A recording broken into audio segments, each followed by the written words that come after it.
না তবে একটা নমস্কার, আমি Sumana. Welcome back to another new blog. কেমন আছেন সবাই? তো আজকে আমরা সবাই খুব খুশি সকালবেলা উঠেই, কারণ গতকাল রাতে এখানে টেক্সাসে একটু স্নোর দেখা মিলেছে। তো আমরা অনেক দিন থেকে ভাবছিলাম যে বিভিন্ন জায়গায় শুনতে পাচ্ছি যে স্নোফল হচ্ছে, কিন্তু অস্টিনে কেন হচ্ছে না। তো এত অপেক্ষা করে থাকার পর গতকাল রাতে একদম খুবই অল্প স্নোফল হয়েছে, কিন্তু তাতেই আমরা খুশি হয়ে গেছি। তো আজকে আমরা এই দিকের ঘরটায় এসে দেখছিলাম। এবার ভাবছি যে আমরা একবার ফ্রন্টিয়ারে গিয়ে দেখে আসি, কারণ এতটাই কম স্নোফল হয়েছে যে ঘন্টাখানেক কি ঘন্টা দুয়েক পর আর স্নোর দেখা পাওয়া যাবে না রাস্তাঘাটে। গাড়ি চলাচল শুরু হলে সব জল হয়ে যাবে। যার ফলে আমি এখনই একবার ভাবছি, সুধা ঘুম থেকে ওঠেনি, ও ঘুম থেকে উঠলে ওকে বেলার দিকে একবার নিয়ে যাব, ব্যাকইয়ার্ডেও তো পড়েছে। তাই আমি এখন একটু ফ্রন্টিয়ার থেকে ঘুরে আসি আর আপনাদেরকেও দেখাই যে কতটা স্নোফল হয়েছে। আর যদিও দেখলাম যে 2-4 জন লোকজন বেরিয়ে বাইরে দেখছে, তাহলে চলুন। বহু অপেক্ষার অবসান, এই যে স্নো পড়েছে, তবে খুব বেশি পড়েনি, লেস দেন 1 ইঞ্চ। তো যার ফলে ঘাসগুলো একটু বোঝা যাচ্ছে। গাড়ি চলে গেলে রাস্তার মধ্যে স্নোগুলো আর বোঝা যাবে না। তবে টেক্সাসের জন্য এটা নাকি অনেক। খুব সুন্দর লাগছে দেখতে। আমি তো যেহেতু প্রথমবার দেখছি, আমার তো খুবই ভালো লাগছে। স্নো দেখার জন্য এত দূর গিয়েছিলাম, নিউ মেক্সিকো, সে তো আর দেখতে পাইনি। সুধাকে যদিও এখনো বার করিনি, ও ঘুমোচ্ছে। আমি ঘুম থেকে উঠেই এই বাইরে এলাম। আমাদের আসলে ঘাসগুলো একটু বড় বলে স্নোটা বোঝা যাচ্ছে না।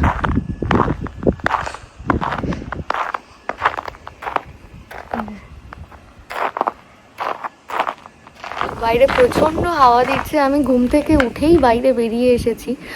আজকে আর স্নোফল নেই। সকাল 6টা, 5:30, 6টা পর্যন্ত হয়েছে।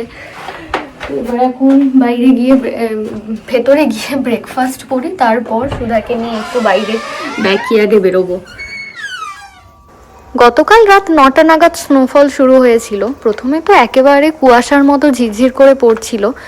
তারপর 10টা, 10:30টার পর থেকে মোটামুটি দেখা যাচ্ছিল যে কিছু একটা পড়ছে। আমরা তো রাত 11:30টা পর্যন্ত জেগেছিলাম, এমনকি সুধাও ঘুমোয়নি। আমরা সবাই বসে ঘরের মধ্যে স্নোফল দেখছিলাম। ভেতরে সব লাইট বন্ধ করে দিয়েছিলাম আর বাইরে গার্ডেনের সবকটা লাইট জ্বেলে দিয়েছিলাম। অন্ধকারে বসে থেকে বাইরেটা আলোর মধ্যে দেখতে খুব ভালো লাগছিল। সূর্যি মামাও উঠেছে আর সুধাও ঘুম থেকে উঠে ফ্রেশ হয়ে এখানে ব্রেকফাস্ট করতে চলে এসেছে। এই তো আমি ব্রেকফাস্ট দিচ্ছি তোমাকে। সুধার জন্য ব্রেকফাস্ট হচ্ছে এখানে। আমি আমার জন্য চা বসিয়ে দিয়েছি, ব্রেড আর বাটার। তার সাথে সুধা জ্যাম খেতে পছন্দ করে। বাচ্চাদের তো যে কোনো মিষ্টি হলেই ওদের চলে যায়।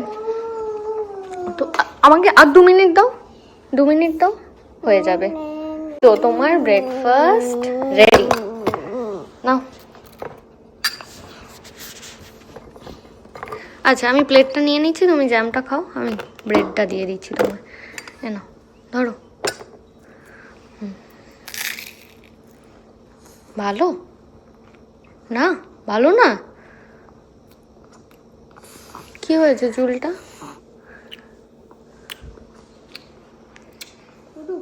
এটাতেও হামাস আছে, একটু খাও।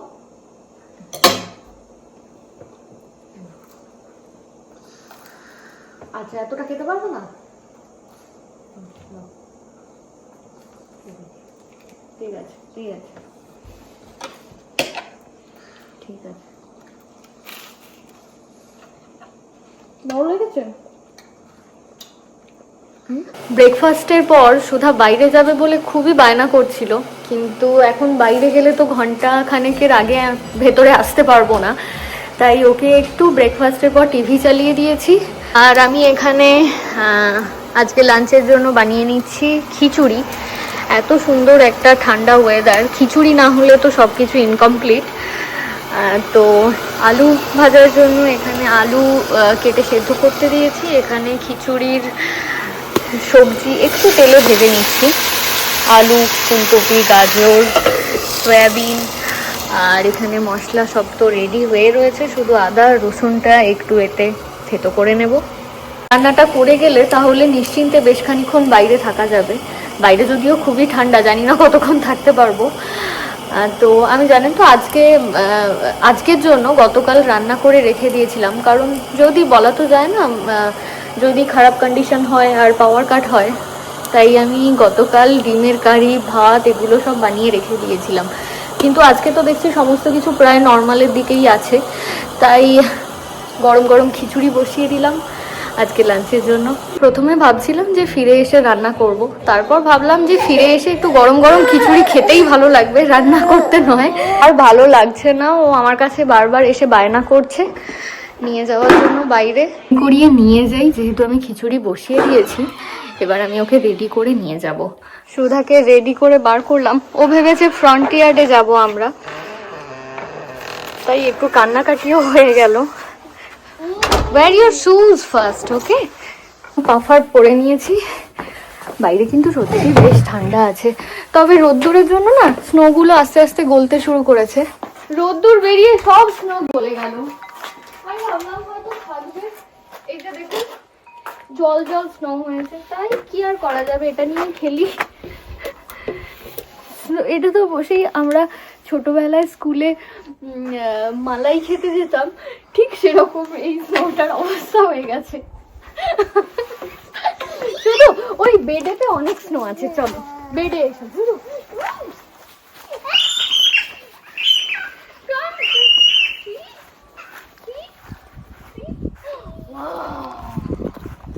ও নো, স্নোর সাথে তো মাটি উঠে যাচ্ছে।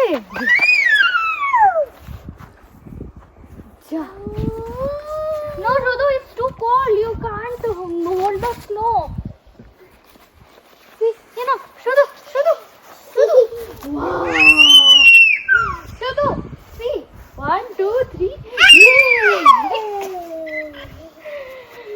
চলো, মাটি শুধু তুলিস না, তাহলেই হবে। আচ্ছা, I'm sorry. শুধু এখানে আছে, চলে এসো।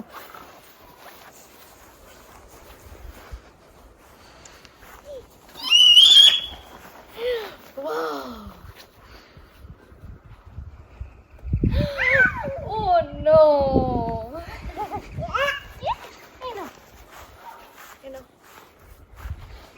চলো।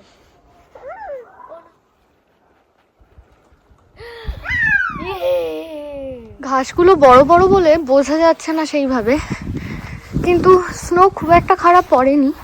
এই দেখুন, এই যে বেডগুলোতে স্নোটা দেখলেই বুঝতে পারবেন। এখানে ঘাসের জন্য না স্নো ডেপথটা বোঝা যাচ্ছে না, তবে অল্প একটা স্তর পড়েছে বেডের উপরে।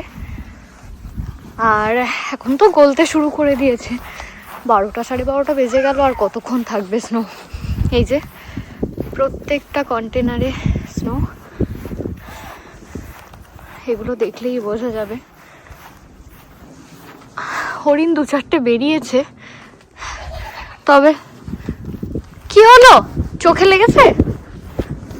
চলো আমরা ফ্রন্টিয়ার থেকে একটু ঘুরে আসবো। কাম, আমরা এখন ফ্রন্টিয়ারে যাচ্ছি। এই যে আমাদের ট্র্যাশ ক্যানগুলোর উপরে অনেক স্নো জমে আছে, আর এদিকের রাস্তাটাও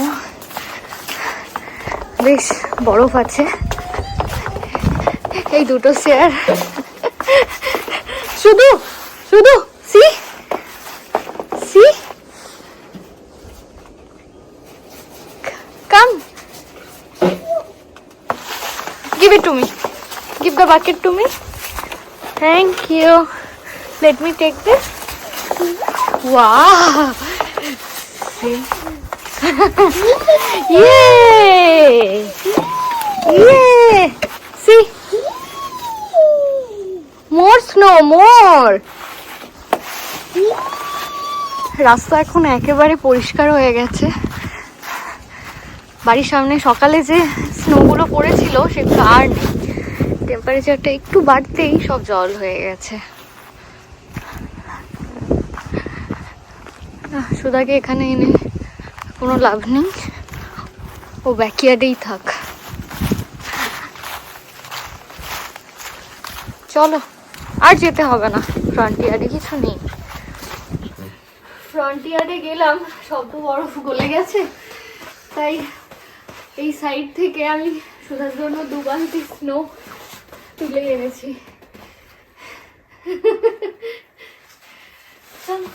কেন তুমি খেলো। Wow. You want more? Yeah? Okay.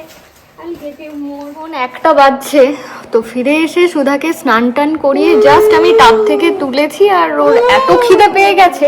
2টো আলু ভাজা দিয়ে এখন ওকে বসিয়েছি। খিচুড়িটা এত গরম যে আমি ওর মুখে দিতে পারছি না এখন। তো 2টো আলু ভাজা ওর প্লেটে দিতে তবে ও ঠান্ডা হয়েছে। সুধার সাথে আমরাও লাঞ্চ করে নিয়েছি। তো আমরা যখন লাঞ্চ করতে বসলাম তখন দেখলাম যে এখানে রোদ্দুর বেরিয়েছে, আর রোদ্দুর বেরোতেই যেটুকু অবশিষ্ট স্নো ছিল সেটুকুও জল হয়ে গেছে। এই যে, যদিও তবুও অল্প অল্প দেখা যাচ্ছে। আর তো রুফ থেকে বরফ গলে জল হচ্ছে, আর এই পাইপ বেয়ে পড়ছে জল। আমরা অনেক দিন অপেক্ষা করেছিলাম, স্নোর দেখা যে মিলেছে এটাই অনেক আমাদের কাছে। রোদ্দুরটা এত সুন্দর মিষ্টি লাগছে না, এখান থেকে যেতেই ইচ্ছে করছে না। এখন টেম্পারেচার 1 ডিগ্রি, কিন্তু ফিলস লাইক -4। আপাতত আর কোনো স্নোফলের চান্স নেই। এই বছরের মতো বোধহয় এটাই শেষ। এত ঝড় ঝঞ্ঝার যে একটা ব্যাপার। তবে ঠান্ডা বেশ এখনও রয়েছে, বেশ কয়েকদিন থাকবে। এবছর একটু দেরি করে শীত পড়েছে, আর দেরি করেই হয়তো গরমটাও পড়বে। তো এই বদমাইশটাকে এবার ঘুম পাড়াতে হবে। 1 ঘন্টার একটা পাওয়ার ন্যাপ নেবে। তো শুধু ঘুমোবে তো তুমি? আজকে তো খুব খেলেছো তুমি, ঘুমোবে না? সুধাকে ঘুম পাড়িয়ে দিয়ে এসে আমি এখানে বসে বসে টিভি দেখছিলাম, আর ও ঘুম থেকে উঠে এসে এখানে এই সপ্তাহের ওর ট্রিট চলছে একটা চকলেট। ওকে প্রত্যেক সপ্তাহে একটা করে চকলেট দিই, তো আজকে সেই ট্রিটের দিন। ওকে আমি একটা চকলেট দিয়েছি। ঘুম থেকে উঠেই ও কিছুতেই কোল থেকে নামতে চাইছিল না, তাই ওকে চকলেটটা দিয়ে কোল থেকে নামিয়েছি। চকলেটটা হাতে নিয়ে বসে আছে।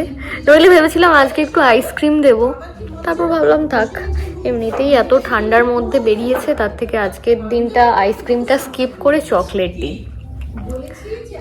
আমাকে একটু দেবে চকলেট শুধু? ইয়া দেবে? ইয়ামি, তুমি খাও। তো আমাদের এখানে এখন রাতের ডিনারের প্রিপারেশন চলছে। চিকেন কিমাটা ম্যারিনেট করা হচ্ছে। আসলে হচ্ছে আজকে চিকেন কিমা দিয়ে চিকেন রাইস, গোলমরিচ আর নুন দিয়ে কিমাটা মেখে রাখছে। আর এখানে এত সবজি দেওয়া হবে, মটরশুঁটি, গাজর, ফুলকপি, আর এদিকে ক্যাপসিকাম, পেঁয়াজ কলি, আদা, রসুন, পেঁয়াজ, ধনেপাতা। আসলে সুধা মোটেই ভেজিটেবলস সেরকম পছন্দ করে না, যদি চিকেনটার সাথে দিয়ে একটু খাওয়ানো যায় সেই চেষ্টায় আছি আমরা। আর এখানে শুধু চকলেটের পর নিয়ে বসেছে বিস্কুট আর ফ্রুটস। আচ্ছা আমি হাত মুছে দিচ্ছি, দাঁড়াও আমি পেপার টাওয়েল আনছি। এনো এনো এনো এনো এনো এনো এনো এনো এনো। তো এখানে আমাদের চিকেন রাইস বানানো শুরু হয়ে গেছে। সব থেকে হেলদিয়েস্ট আর টেস্টিয়েস্ট একটা রান্না। দেখতেই পাচ্ছেন খুবই সামান্য তেল দেওয়া হয়েছে। প্রথমে রসুন কুচি দিয়ে দেওয়া হচ্ছে। এই পুরো রান্নাটাই না এইটুকু তেলের মধ্যেই হবে। তো এই পাশে সুধার ডিনারও হচ্ছে। যদি চিকেন রাইস না খেতে চায়, চিকেন দিয়েও ও পাস্তা খেয়ে নেবে। আর বলছিলাম না আমি যে গতকাল আমি আজকের যদি কোনো খারাপ পরিস্থিতি আসে তার জন্য ভাত আর ডিমের কারি বানিয়ে রেখেছিলাম। তো এই যে সেই ভাত, পুরো এক হটপট ভর্তি ভাত আমি বানিয়ে রেখেছিলাম, সেগুলো আজকে তো আবার খিচুড়ি হলো, ভাতও হলো না। তো আজকে সেটা চিকেন রাইস হয়ে যাবে। তো ফুলকপিটা একটু নাড়াচাড়া করে এখন এই চিকেন কিমাটা দিয়ে দেওয়া হচ্ছে। চিকেন কিমাটা 5-7 মিনিট একটু নাড়াচাড়া করে যখন এটা থেকে জল বেরোবে তখন বাকি সবজিগুলো আবার এতে দিয়ে দেওয়া হবে। সকাল থেকে হরিণগুলো দেখতে পাইনি সেভাবে, এবার দেখছি 2-4টে বেরিয়েছে, দৌড়াদৌড়ি করছে। ওই যে ওই দিকটায় ওরা সব কটা একসাথে জড়ো হয়, 2-4টে বেরিয়েছে এখন দেখা যাচ্ছে। আসলে এত ঠান্ডা, ওরাও আর ওদের জায়গা থেকে বাইরে বেরোতে চাইছে না। আগামীকালও দারুণ ঠান্ডা আছে, -5 লোয়েস্ট টেম্পারেচার হবে। এখন থেকে সেই আমেজটা বেশ ভালোই পাওয়া যাচ্ছে। তো চিকেন থেকে জল বেরিয়ে গেছে, এরপর একটা একটা সবজি দিয়ে দেওয়া হচ্ছে। ফুলকপিটা আগেই দিয়ে দেওয়া হয়েছিল, কারণ ফুলকপিটার মধ্যে যেহেতু একটু সেদ্ধ হতে টাইম লাগে ফুলকপিটা, আর ফুলকপিটা খাওয়া যায় না একটু সেদ্ধ না হলে। গাজর বা ক্যাপসিকাম এগুলো একটু কাঁচা কাঁচা থাকলেও অসুবিধা হয় না, কিন্তু ফুলকপিটা যেন একটু গন্ধ ছাড়লে ভালো লাগে না, তাই ফুলকপিটা সবার আগে দেওয়া হয়েছিল। এখন ধীরে ধীরে সব সবজিগুলো দিয়ে দেওয়া হলো, আর ওপরে একটু এই যে আদার ছোট সরু সরু স্লাইস আদার দিয়ে দেওয়া হয়েছে। ও শুধু তুমি প্রিঙ্গলস খাবে? এসো এসো তাহলে এসো। এই যে দেখুন মিনিট 5 পর সব সবজিগুলো নরম হয়ে এসেছে, এবার অল্প একটু ভাত দিয়ে দেওয়া হচ্ছে। বেশি ভাত দিলে আবার চিকেনটা না টেস্টটা একটু মাইল্ড হয়ে যায়, সেই জন্য অল্প একটু রাইস দেওয়া হয়েছে। রাইসটা দেওয়ার পর মনে হয় একটু নুনটা কম হবে, উপরে একটু নুন ছড়িয়ে দিতে হবে। এরপর শেষে এই পেঁয়াজ কলিগুলো একটু কেটে দেওয়া হয়েছে, আর একেবারে নামানোর পর শুধু অল্প একটু ধনেপাতা ছড়িয়ে দিলেই আমাদের ডিনার আজকে রেডি হয়ে যাবে, চিকেন রাইস। এখন বাজছে 5:40 আর আমাদের ডিনার এখানে রেডি হয়ে গেছে, আর ডিনারের জন্য সুধাও এখানে রেডি হয়ে গেছে। তো তাহলে চলুন আজকের ব্লগটা এখানেই শেষ করছি। সারা দিন আমরা খুব আনন্দ করে কাটালাম, কারণ এরকম স্নোফলের এক্সপিরিয়েন্স আমার প্রথম, যার জন্য আমার খুব ভালো লেগেছে। তো দিনটা তো ভীষণই ভালো কাটলো, সুধাও খুব আনন্দ পেয়েছে। তাহলে চলুন আজকের ব্লগটা এখানেই শেষ করলাম। দেখা হচ্ছে আবার খুব শিগগির পরের ব্লগে। দারুণ ঠান্ডা এখন দেশেও পড়েছে, তো আপনারা সবাই সাবধানে থাকুন, সুস্থ থাকুন, ভালো থাকুন। নমস্কার।